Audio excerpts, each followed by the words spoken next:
Good evening, sir. Yes, madam. Yesterday we have started chapter number 12, E-recoverable debt and allowances. ये chapter कल मैंने start किया था। एक बार हम फटाफट से इसको देख लेते हैं क्या क्या हमने पढ़ा है, फिर उसी के आगे का हम स्टार्ट करते हैं। बेसिकली इस चैप्टर के अंदर जो टॉपिक दिया है भाई, आप लोगों ने पहले भी पढ़ा हुआ है। आप क्रेडिट में गुड सेल करते हैं तो जरूरी नहीं जितना गुड्स आपने क्रेडिट में सेल करा है वो सारा अमाउंट आपको कैश में रिसीव हो जाए।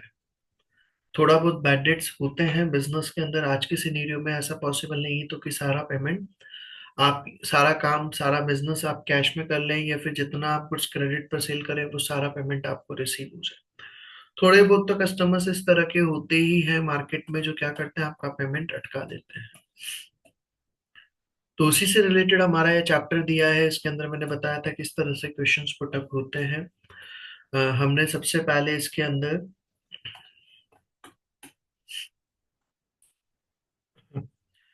फर्स्ट ऑफ ऑल मैंने आप लोगों को ये थ्योरी रीड आउट करा था भाई, तो कि बिजनेस के अंदर आप जब गुड्स सेल करते हैं तो जरूरी नहीं तो कि वो सारा गुड्स कैश में सेल हो।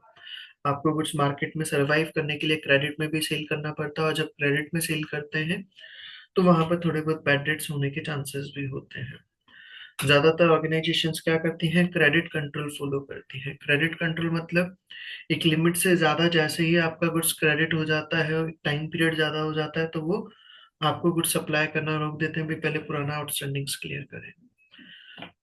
या फिर दूसरा तरीका होता है aged receivables analysis. Aged receivable analysis के अंदर क्या होता है, अ, हम एक टाइम पीरियड देखते चलते हैं भी किस पर्सन को कितना टाइम हो गया, 30 डेज, 40 डेज, 50 डेज, 60 डेज। और जैसे एक टाइम पीरियड से ज्यादा अगर आपको टाइम हो चुका है या आपका एक अमाउंट एक लिमिट से ज्यादा हो जाता है तो वहां पर अब फिर हम आपको सप्लाई करना रोक देते हैं। ये चीज हमारा हो गया था। फिर इसके बाद में मैंने नेक्स्ट टॉपिक डिस्कस किया था ई रिकवरेबल डेट या बैड डेट्स। मतलब कि आपका ऐसा अमाउंट जो definitely not expected to be paid, जो तो कि जो कस्टमर्स उन्होंने मना कर दिया है, डिनाई कर दिया है तो कि वो पे नहीं करेंगे। An irrecoverable debt occur when an customer has gone bankrupt. जब कस्टमर बैंकरप्ट हो जाता है तो फिर वहां पर वो अमाउंट देने से मना कर सकता है।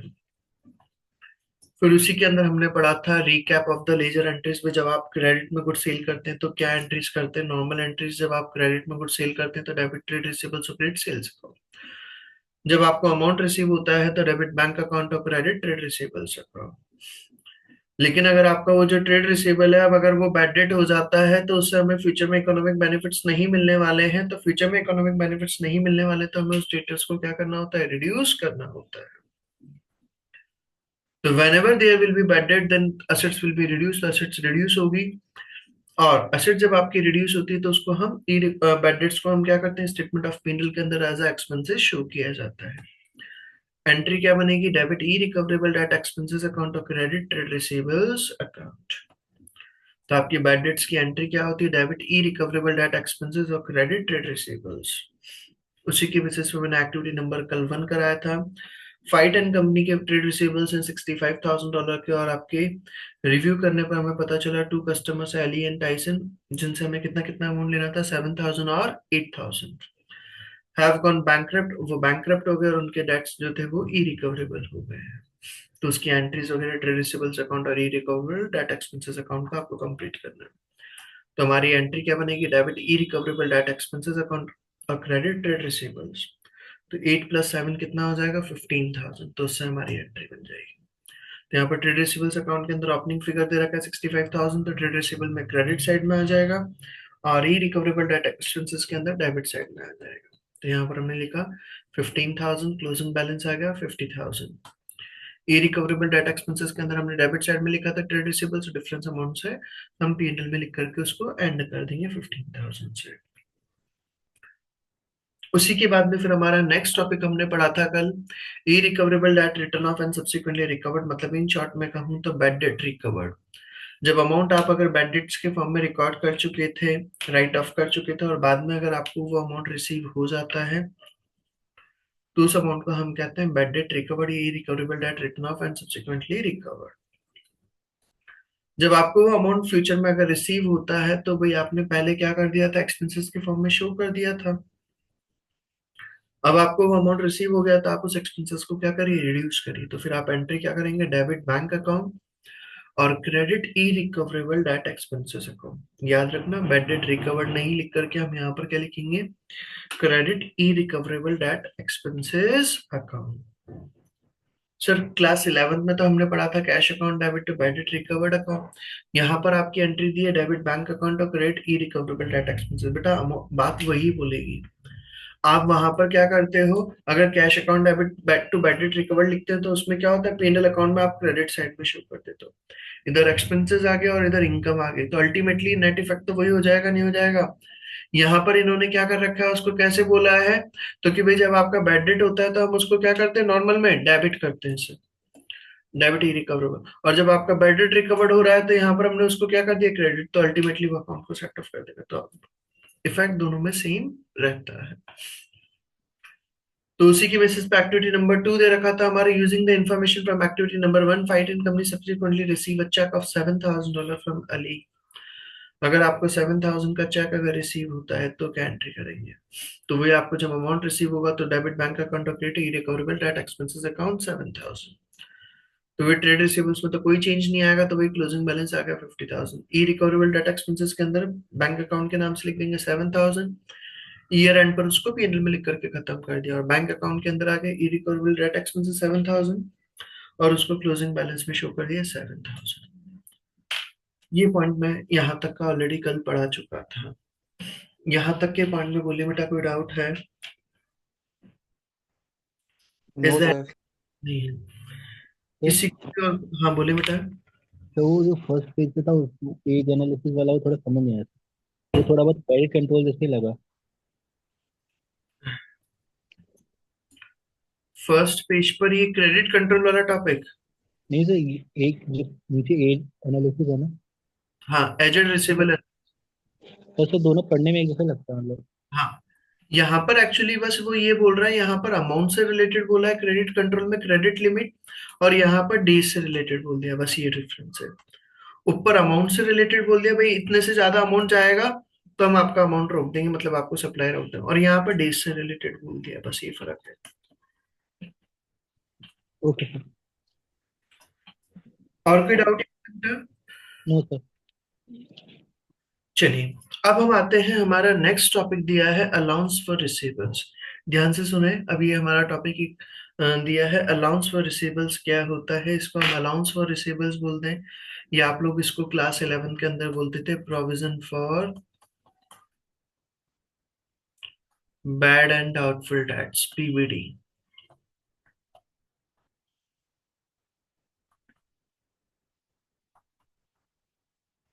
Provision for bad and doubtful debts. भाई आपके मान लो ईयर के एंड में आपके डेटर्स हैं, आपका ईयर एंड हो रहा है बेटा 31 दिसंबर 2023 को। आपकी बुक्स में ट्रेड रिसीवेबल्स रखे हुए हैं 10 लाख के। आपकी बुक्स में डेटर्स शो हो रहे हैं 10 लाख के, लेकिन उस डेटर्स में से मुझे ऐसा लग रहा है तो कि कुछ डेटर्स मेरा पेमेंट अटका सकते हैं। कुछ डेटर्स मुझे ऐसी फीलिंग आ रही है तो कि कुछ डेटर्स मेरा पेमेंट अटका सकते हैं, बट अटकाएंगे, पेमेंट रोकेंगे या नहीं रोकेंगे वो मुझे पता नहीं है। क्यों? क्योंकि जब मैं पैसे डिमांड करूंगा तब पता चलेगा, क्योंकि उन्होंने डेट तो दे रखी है कब, अगले ईयर की 15 फरवरी। 15 फरवरी 2024 उन्होंने डेट दे रखी है, और अभी 23 चल रहा है, तो वहां पर वो चीज तो मैं अभी पेमेंट तो मांग नहीं सकता। जब पेमेंट की डेट आएगी तब मुझे पता चलेगा। तो फ्यूचर में मेरे लॉसेस होने के चांसेस हैं, तो हमने पढ़ा हुआ है प्रिंसिपल ऑफ प्रूडेंस, ये कंजर्वेटिज्म पढ़ा हुआ है क्या बेटा अपन ने? Yes sir. क्योंकि अगर आपको फ्यूचर में अगर लॉसेस होने के चांसेस हैं तो आप उसका अभी से प्लानिंग करना स्टार्ट कर दें। तो उसके लिए हम क्या करते हैं, फिर ऑर्गेनाइजेशन डिपार्टमेंट बोलता है, गवर्नमेंट बोलती है, तो कि अगर आपको फ्यूचर में अगर लॉसेस होने के चांसेस हैं तो आप उसके लिए क्या कर सकते हैं, प्रोविजंस बना सकते हैं। उसको प्रोविजंस बोलते हैं, अलाउंस फॉर रिसीवेबल्स बोलते हैं, बात एक ही है। ताकि भाई आप उस साल की बुक्स में क्या कर दो, उसको प्रोविजंस को एज ए एक्सपेंसेस शो कर दो। अगर आपका बैड डेट्स होते हैं तो आप उस प्रोविजंस में से एडजस्ट कर लेना, अगर नहीं होते हैं तो फिर वो प्रोविजन चलता रहेगा, फ्यूचर में हम उसमें से पैसा यूज भी कर सकते हैं। तो देखिए हम इसको क्या लिखा हुआ है, allowance for receivables as well as writing off irrecoverable debts. जैसे हम ई रिकवरेबल डेट्स को राइट ऑफ करते हैं, बिजनेस में make an allowance for receivables. Business क्या कर सकता है, अलाउंस फॉर रिसीवेबल्स बना सकता है as a prudent precaution to the account, prudent principle के फॉर्म में, for the fact that some receivable balances are doubtful and might not be collected. क्योंकि कुछ रिसीवेबल्स जो हैं, कुछ डेटर जो हैं वो क्या है, डाउटफुल है और वो कलेक्टेबल नहीं है, तो कि उन पर हमें लग रहा है, ऐसा अभी कंफर्म नहीं हुआ है तो कि उन्होंने डिनाई नहीं करा है पेमेंट करने से, डाउटफुल है सर, मुझे ऐसा फीलिंग आ रही है तो कि ये पार्टी मेरा पेमेंट अटका सकती है। तो डाउटफुल डेट्स में occur for example when invoices are in dispute, अगर इनवॉइसेस डिस्प्यूट चल रहा है, और when customers are in financial difficulties, customers अगर डिफिकल्टी में चल रहे हैं, फाइनेंशियल उनका सही सिस्टम नहीं चल रहा है, अभी बहुत ज्यादा उनका क्राइसिस चल रहा है बिजनेस के अंदर, in this situation such debts are not written off, उनको राइट ऑफ नहीं किया जाता, उनको हम बैड डेट नहीं बोल सकते। क्यों? क्योंकि अभी तक उन्होंने मना नहीं करा, उन्होंने बोला सर मैं दे दूंगा। As it is not certain, क्योंकि वो कंफर्म नहीं है that they are irrecoverable, तो वो इसको हम ई रिकवरेबल नहीं कह सकते। But because there is doubt over whether they will be paid और नॉट, बट हमें उनके ऊपर डाउट है तो क्यों पेमेंट करेंगे या नहीं करेंगे, an allowance for receivable is made against the doubtful debts। तो फिर हम क्या करते हैं, अलाउंस फॉर रिसीवेबल्स प्रिपेयर किया जाता है। सो इन शॉर्ट, जब आपके अगर डेटर्स जो है ट्रेड रिसीवेबल्स हैं, अगर वो डाउटफुल होते हैं, when there is doubt on trade receivables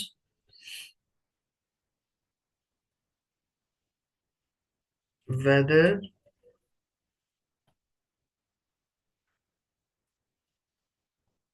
payment will be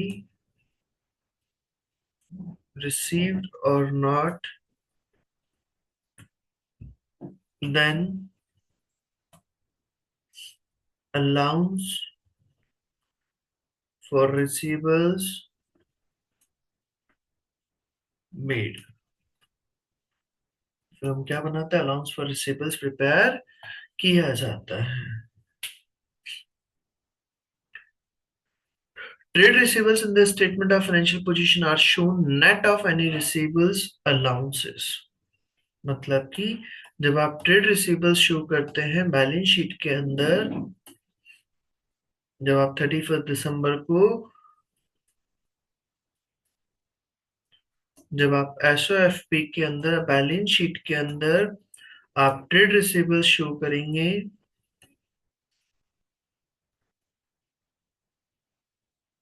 तो उसमें से अलाउंस फॉर रिसीवेबल्स का फिगर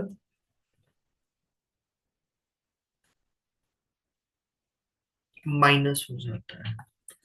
तो वही चीज लिखा हुआ है, trade receivables in the statement of financial position are shown net of any receivable allowances, जो भी अलाउंसेस होंगे उसको माइनस करके दिखाते हैं। Although for bookkeeping purpose, trade receivables and the allowance for receivables are kept as two separate general ledger accounts, हम उनको accounts तो अलग अलग बना करके दिखाते हैं, लेकिन बैलेंस शीट के अंदर हम उसको डायरेक्ट माइनस करके शो करते हैं। प्रेजेंटेशन कैसे जाएगा इसका, तो ये प्रेजेंटेशन बता दिया उन्होंने, वही चीज, और रिसीवेबल्स लिखा है कि यहाँ पर 55,000, उसमें अलाउंस फॉर रिसीवेबल्स थे 5,000 के, तो माइनस करके उन्होंने डायरेक्टली 50,000 का फिगर शो कर दिया है। The 55,000 and 5,000 do not need to be presented separately as above। उसको हमें अलग अलग शो ना करके हम डायरेक्टली उसको क्या करते हैं, सेपरेटली 50,000 का बैलेंस शो किया जाता है। तो फिर रिसीवेबल्स का फाइनल बैलेंस कितना है, 50,000। यहाँ तक का पॉइंट क्लियर बेटा? यस सर, ये वही ना PBD, provision for doubtful debt. बस उसका नाम यहाँ पर अलाउंस फॉर रिसीवेबल्स बोला गया है। तो सर इसके इसके ट्रीटमेंट्स भी होते थे, वो नहीं है कि अपने सिलेबस में? वो क्लास 11 वाले ट्रीटमेंट नहीं है, यहाँ पर थोड़े से अलग तरह की ट्रीटमेंट है। Okay sir. अब हमें यहाँ पर डिटरमाइन करना है अमाउंट अलाउंस फॉर रिसीवेबल्स का। अगर हमें अमाउंट वगैरह कैलकुलेट करना है तो वो कैसे कैलकुलेट किया जाता है। पहली चीज तो यहाँ पर हमारा इसके अंदर क्या लिखा हुआ है, एक बार मैं पढ़ देता हूँ। The method of determining the allowance for trade receivables. भाई आपको अलाउंस फॉर रिसीवेबल्स का अमाउंट, उसका किस मेथड से हमें कितना अमाउंट बनाना है as part of an impairment review of the trade receivables and can be quite complex. Fortunately these are beyond the scope of this syllabus. In short, आपका जो मेथड होता है इसको कैलकुलेट करने का, वो चीज सिलेबस के अंदर कवर नहीं है। पहली चीज क्लियर। इसका जो मेथड है वो आपके सिलेबस में पार्ट में कवर नहीं है, तो उस पर हम नहीं जाएंगे। अब क्या चीज कवर है in this paper. The allowance for receivables is likely to be express simply as a percentage of trade receivables. आपको परसेंटेज के फॉर्म में दिया जाएगा, like an allowance equivalent to 2% of the trade receivables, 4% of the trade receivables, 5%। तो जितना percentage दे रखा है वो हमें कैलकुलेट करना होता है। The allowance against the trade receivable balance is made after writing off an irrecoverable debts. मतलब कि आप जब आपको, अगर मान लो सपोज ट्रेड रिसीवेबल्स दे रखे हैं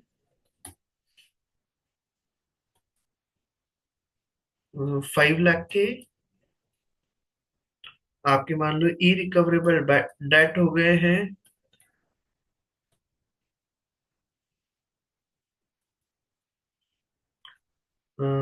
80,000 की, और आपको अगर मान लो अलाउंस फॉर रिसीवेबल्स बनाना है 4%।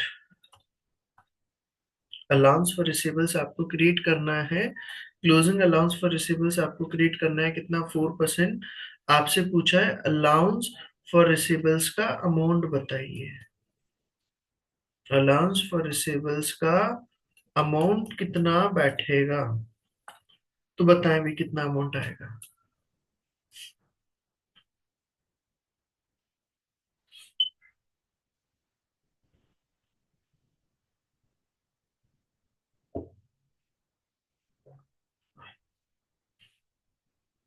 कितना अमाउंट आएगा बेटा अलाउंस फॉर रिसीवेबल्स का? The 16,800.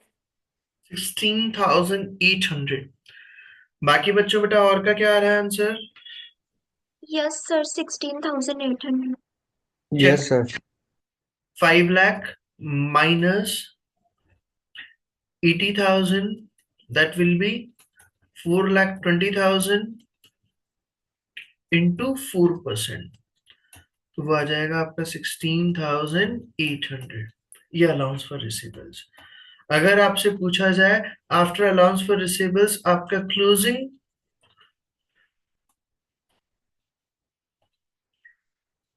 Trade receivables value to be shown in SOFP, अगर आपको एसओएफपी के अंदर ट्रेड रिसीवेबल्स की वैल्यू शो करनी है तो वो कितनी वैल्यू शो करोगे आप फाइनली? नेट वैल्यू कितनी आएगी बेटा ट्रेड रिसीवेबल्स के अंदर फाइनल वैल्यू? सर 4,03,200। 4,03,200, बिल्कुल 4,03,200। कैसे आया सर? 5 लाख माइनस 80,000 ई रिकवरेबल डेट्स माइनस कर देंगे, और माइनस 16,800, दैट विल बी 4,03,200। ये मेरा क्लोजिंग फिगर हो जाएगा ट्रेड रिसीवेबल्स से रिलेटेड। यहां तक का पॉइंट क्लियर? Yes sir. तो वही चीज यहाँ पर हमारा बताया है, the allowance against the trade receivable balances is made after writing of any E recoverable debt.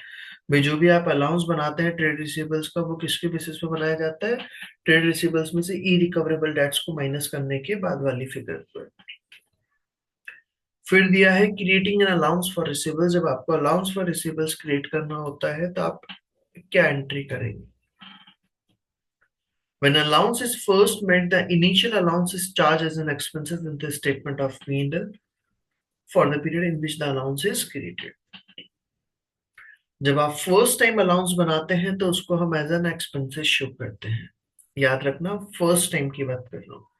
When first time allowance created shown as expenses in statement of P&L।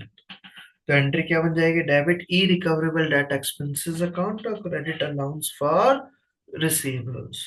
Debit irrecoverable debt expenses account और credit allowance for receivables. Clear point यहां तक? इसका Yes, sir.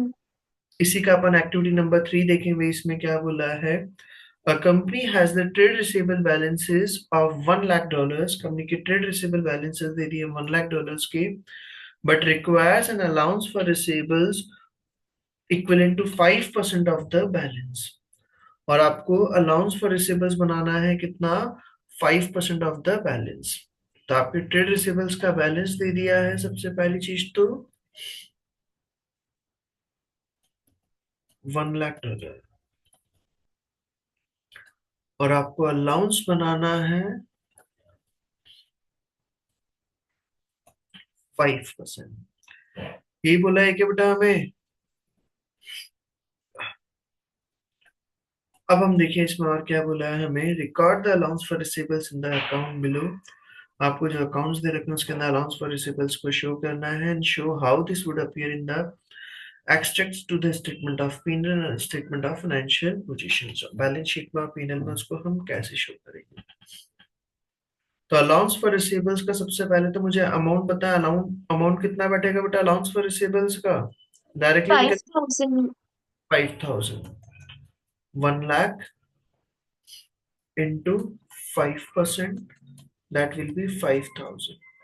और allowance for receivables हम first time create कर रहे हैं तो एंट्री क्या करूंगा मैं बेटा? Debit irrecoverable.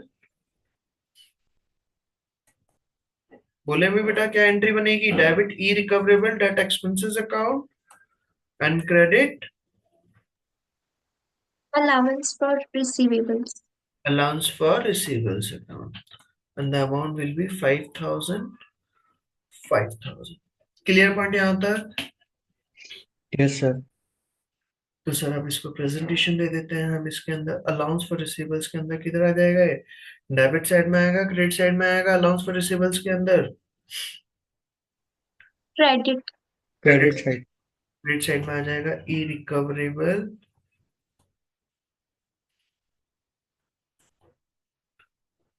Debt expenses account 5,000। और फिर उसी के अंदर ई रिकवरेबल डेट एक्सपेंसेस के अंदर आ जाएगा डेबिट साइड में अलाउंस फॉर रिसीवेबल्स 5,000। पहली चीज। फिर बैलेंस शीट से रिलेटेड उन्होंने पूछा है तो total value of the receivables. तो रिसीवेबल्स की टोटल वैल्यू कितनी थी हमारी? $1 lakh। अलाउंस फॉर रिसीवेबल्स हमने कितना बनाया था? 5,000। तो आपका बैलेंस शीट के अंदर फिगर आ जाएगा कितना? $95,000। यहां तक का point clear? Yes, yes sir. sir. फिर उसी के बाद में उन्होंने पूछा स्टेटमेंट ऑफ P&L के अंदर हमें ई रिकवरेबल डेट एक्सपेंसेस का फिगर कितना शो करेंगे? तो कितना फिगर आ जाएगा बेटा? 5,000 शो हो जाएगा। 5,000. ये सर हो गया हमारा एक्टिविटी नंबर 3। ये कंप्लीट हो गया। क्लियर पॉइंट है यहां तक? Yes, sir.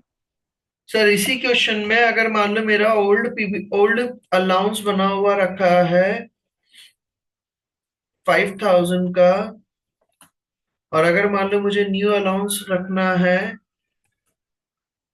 7,000 का, तो फिर क्या करना पड़ेगा मुझे? 2,000 से मुझे एक्स्ट्रा 2,000 2,000 का बनाना prepare पड़ेगा कर. और 2000 का और क्रिएशन करना होगा। क्रिएशन करने का वही सेम एंट्री बन जाएगा क्या? Debit irrecoverable debt expenses account और credit allowance for receivables. Is it clear? Yes sir. और सर अगर ज्यादा बना रखा है और अगर कम करना है तो क्या कर देंगे? रिवर्स एंट्री कर देंगे क्या? Debit yes. Allowance yes sir, credit कर देंगे। ई recoverable debt expenses.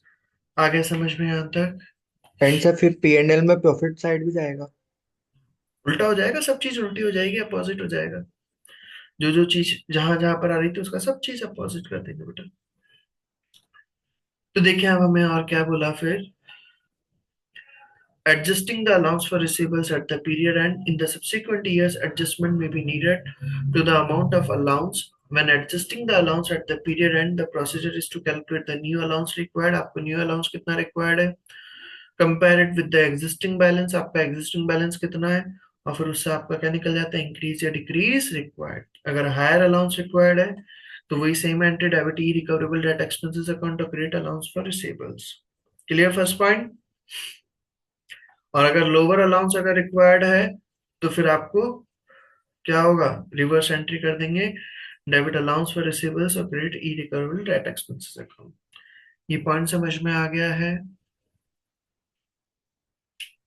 Yes, sir. चलिए फिर आगे चलते हैं हम इसी के बाद में एक्टिविटी नंबर 4। अब इसमें देखिए मैं इसमें क्या बोला है, ध्यान से देखिए बेटा।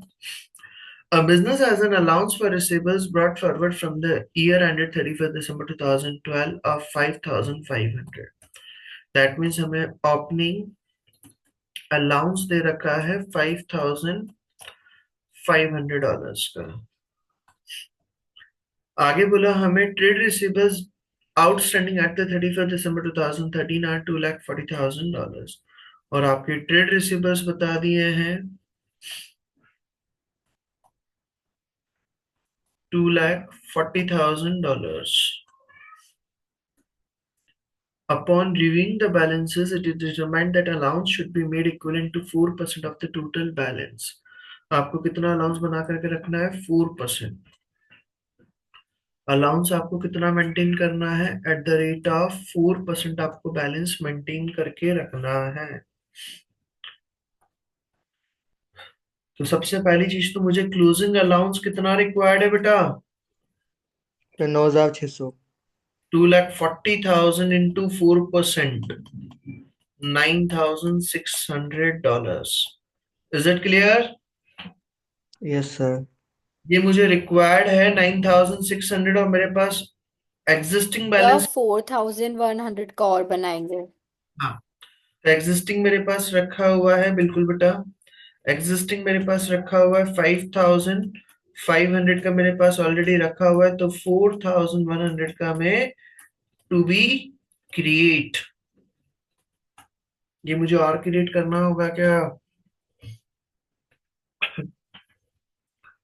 क्लियर पॉइंट ये है सबको? Yes, sir.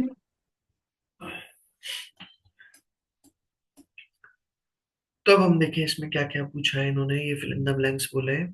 Complete the statement below. आपको स्टेटमेंट कंप्लीट करने। The allowance for receivables to be shown in the statement of financial position at 31st December 2013। 31st December 2013 को मतलब क्लोजिंग होगा क्या बेटा? क्योंकि प्रीवियस कौन सा था? 12 था। तो क्लोजिंग अलाउंस फॉर रिसीवेबल्स कितना आ रहा था हमारा? 9,600।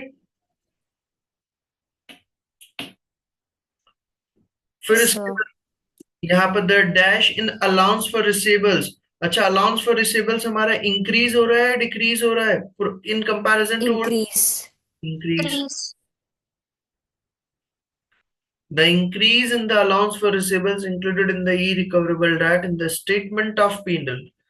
तो हमने कितना एक्स्ट्रा और क्रिएट करा है? 4,100 का। Yes sir.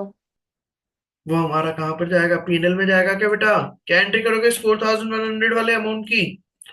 We debit debit irrecoverable debt account और credit allowance for receivables. Debit irrecoverable debt expenses account और credit allowance for receivables account 4,100।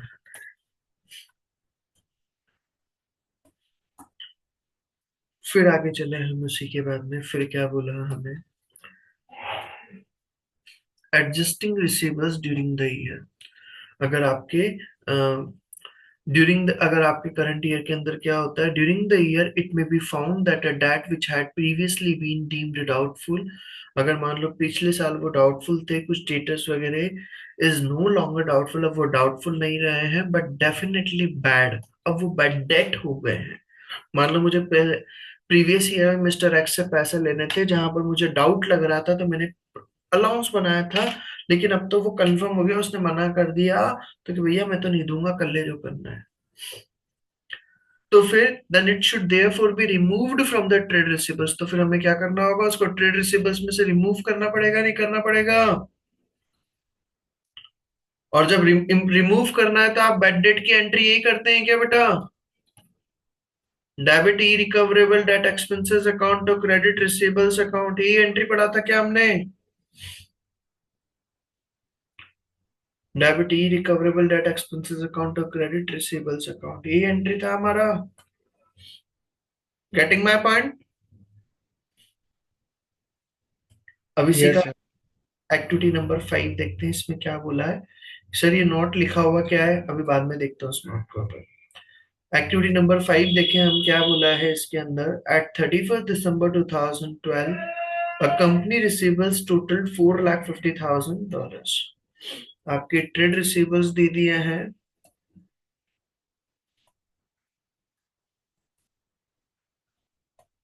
$450,000 and an allowance for receivables $35,000 had been brought forward from the year ended। और आपका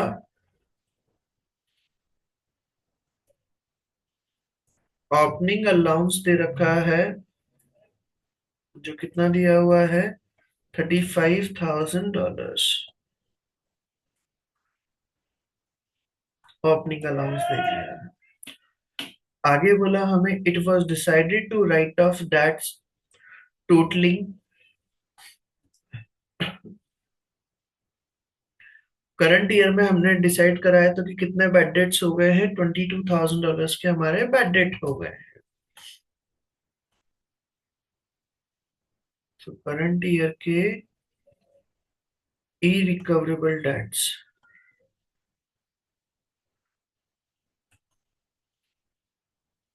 जो कितना है, $22,000। फिर आगे बोला हमें the allowance for receivables is to be adjusted to 10% of the receivables, और हमें अलाउंस फॉर रिसीवेबल्स कितना रखना है, 10% ऑफ द रिसीवेबल्स। तो क्लोजिंग अलाउंस हमें कितना रखना है, 10% ऑफ रिसीवेबल्स।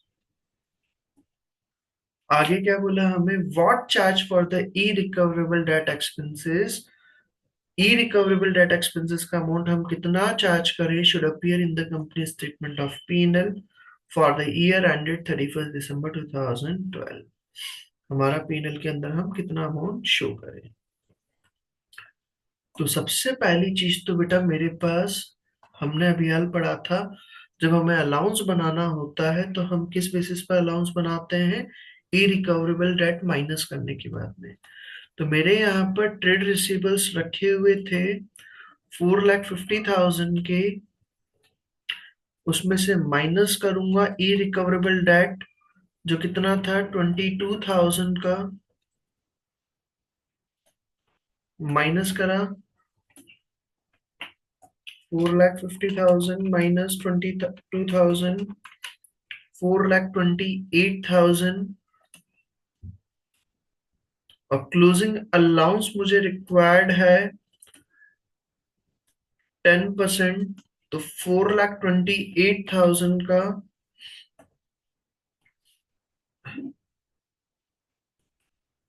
10% कितना होगा, 42,800। यही रिक्वायर्ड है क्या बेटा अलाउंस? हाँ बेटा पलक, आप लोग भी कैलकुलेट करें और साथ में मैं भी बता रहा हूँ। Yes sir.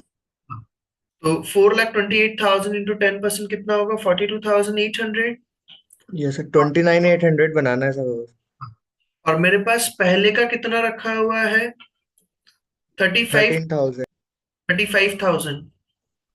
तो 7,800 का बनाना है। भाई पहले का मेरे पास रखा हुआ है एग्जिस्टिंग। सर बट 22,000 तो माइनस हो जाएगा ना उसमें से। इसमें से क्या माइनस हो जाएगा? सर हाँ भाई, ओपनिंग अलाउंस में से।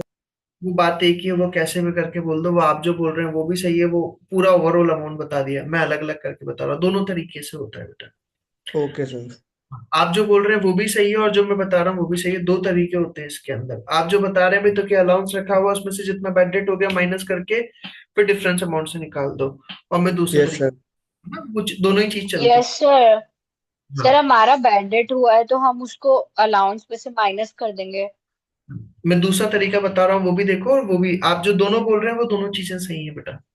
एक बार इसको भी ओके देख लो। 42,800 का मेरे को रिक्वायर्ड है। मेरे पास एग्जिस्टिंग रखा हुआ है कितने का? 35,000 का। वो 35,000 का माइनस किया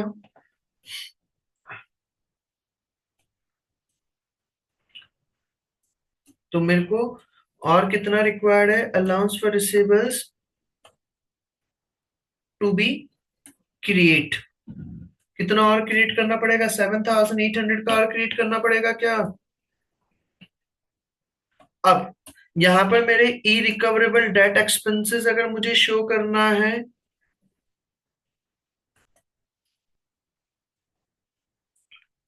22,000 के तो बैड डेट हो गए थे, और मुझे ये 7,800 का और क्रिएशन करना है। तो 7,800 तो कितना हो जाएगा? 29,800। आगे बात समझ में? आप चाहे उस मेथड से करें, इस मेथड से करें, आंसर विल रिमेन सेम। समझ में आ गया पॉइंट ये सबको? भाई आप जो बोल रहे हैं तो कि सर 35,000 का अलाउंस रखा हुआ, उसमें 22,000 बैड डेट हो गए, वो रिमाइनिंग फिगर बचा, और तो बाकी का डिफरेंस अमाउंट से वो अलाउंस से निकाल दो। वो भी बात वही बोलेगा और ये भी मेथड वही बोलेगा। Answer will remain same from both methods.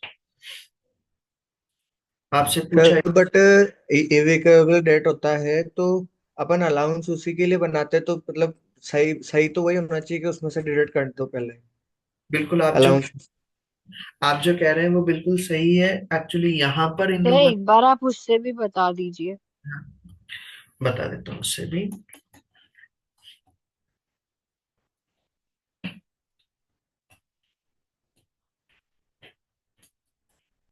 Class 11th में जो आपने पढ़ा था, भाई आपका अलाउंस रखा हुआ है 35,000 का। उसमें से आपके ई रिकवरेबल डेट हो गए 22,000 के। एक सेकंड, पहले यही था ना अपना। हाँ, तो आपके पास रिमाइनिंग बचा कितना है? अवेलेबल कितना है आपके पास? 13,000। जबकि आपको रिक्वायर्ड कितना है? रिक्वायर्ड कितना है बेटा? 42,800। तो 42,800 आपको रिक्वायर्ड है, तो आपको कितना और क्रिएट करना पड़ेगा? टू बी क्रिएट 13,000 माइनस 42,800, वही 29,800 जो हम पीएनएल के अंदर शो करेंगे। आप आंसर को चाहे इस वे में शो करें 29,800, या वो, दोनों से आंसर वही बोलेगा। आप इसका अगर बुक में आंसर देखेंगे बेटा, यहाँ पर मैं इसका आंसर अगर बताऊं, इसका एक सेकेंड। एक्टिविटी नंबर 5 है ना ये, just minute.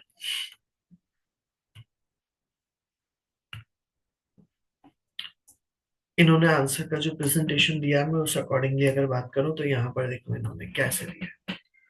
Correct answer is 29,800 debit, वो चीज अपन ने बता ही दिया। ए रिकवरेबल डेट था आपका क्वेश्चन में कितना? 22,000।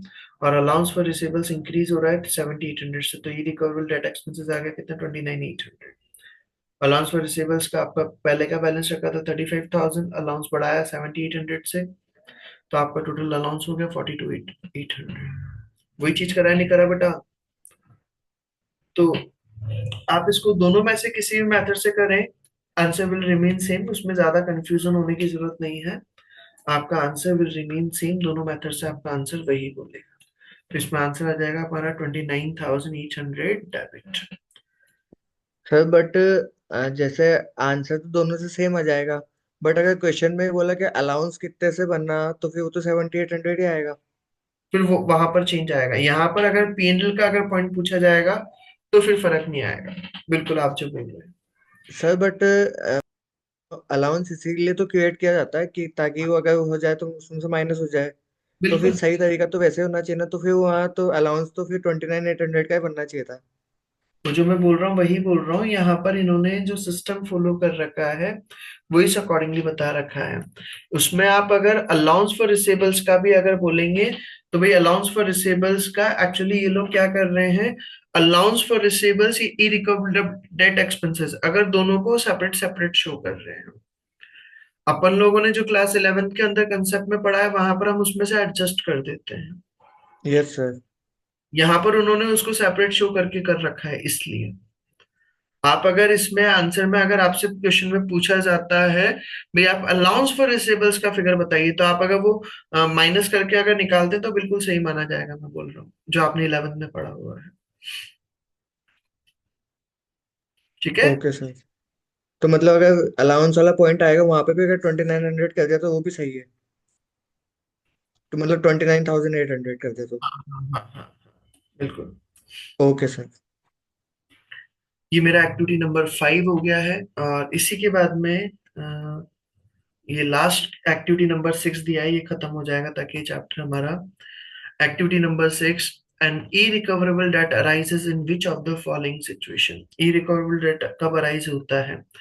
When a customer pay part of the account, an invoice is in dispute, the customer goes bankrupt, or the invoice is not yet due for payment. Sir First customer is goes The bank. customer goes bankrupt. customer goes bankrupt। ये आपकी वही terminology दे दी है। Terminology के अंदर वही बता रखा है जो आप लोगों को समझा दिया है। भाई ई रिकवरेबल डेट को बैड डेट बोलते हैं, जो मैं बता चुका हूँ। अलाउंस फॉर रिसीवेबल्स को कुछ जगह पर प्रोविजन फॉर डाउटफुल डेट्स बोला जाता है। ई रिकवरेबल डेट एक्सपेंसेस को कुछ जगह पर बैड डेट एक्सपेंसेस बोला जाता है। तो ये सब चीज मैं ऑलरेडी समझा चुका हूँ। यहाँ तक का पॉइंट क्लियर? Yes sir. और ये आपका चैप्टर कंप्लीट हो गया है, chapter number 12। Chapter number 12, Irrecoverable Debt and Allowances. This chapter also finished. Is it clear, sir? Yes तो इसको कंप्लीट करें। इसके बाद का जो नेक्स्ट चैप्टर है वो हम कल स्टार्ट करते हैं। अब हार्डली दो तीन चैप्टर्स और बाकी रह गए हैं जिसमें ये हमारा चैप्टर कोर्स कंप्लीशन हो जाएगा। सर, आप डाउट क्लास कब लोगे? क्या डाउट क्लास? हाँ जी सर। डाउट क्लास में आपकी आज क्या है, वेडनेसडे, एक सेकेंड, वेडनेसडे है। मैं सैटरडे को रखता हूँ डाउट क्लास, ओके सर। ताकि ये सैटरडे तक ये अपना पोर्शन भी मोस्ट प्रोबेबली खत्म हो जाएगा। तो फिर सैटरडे को रख लेंगे अपन, है ना बेटा? चलिए ओके यहाँ सर। यहाँ तक का कंप्लीट करें, बाकी का कल कराता हूँ मैं। ओके बेटा, थैंक यू एवरीवन।